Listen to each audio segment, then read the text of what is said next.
When you move to a new country or try to build a life in the diaspora, everyone talks about the dream. They talk about the new job, the new degree, the better future, but nobody tells you about the psychological and financial shock of actually starting over as an adult. If you are navigating a completely unfamiliar higher education system, or trying to figure out how credit scores and hidden costs work, while everyone else around you seems to have a 21-year head start, you are not alone. And you are not failing. You are just playing a game where nobody handed you the rulebook. Welcome to the OY Show. My name is MJ and I am the anchor for this honest show.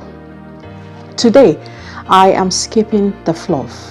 I want to share the real life experiences, the educational hurdles, and the financial lessons I had to learn the hard way so that your path can be just a little bit smoother. If you are ready for some honest video and advice on navigating education and money in the diaspora, hit that subscribe button and let's get into it. Let's start with education.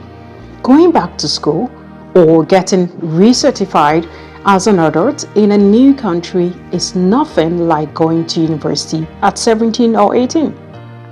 You aren't just worrying about exams or final essays. You are balancing a job, bills, multiple bills, family if you have any, and a completely different academic culture. When I first encountered the Western education system, the biggest shock wasn't the difficulty of the material, it was the structure. First is the shift to critical thinking versus memorization. Here, professors don't want you to repeat the textbook. They want you to challenge it. They want you to voice an opinion in class, and it is not perceived as disrespectful to question authority. Learning to speak up and argue a point was a massive psychological shift for me. The second is the dreaded group projects. This is where cultural differences hit the pavement. I remember my last group in school and how chaotic it turned out due to cultural differences.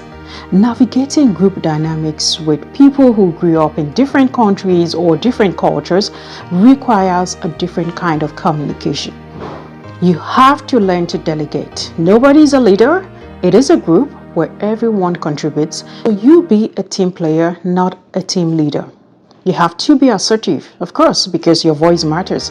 You have to be accommodating, learn how to respect other people, and you have to be resourceful.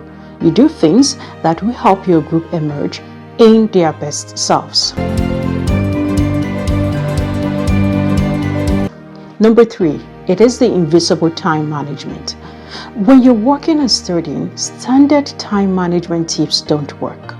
You can't just study for 2 hours, 3 hours, 4 hours a day.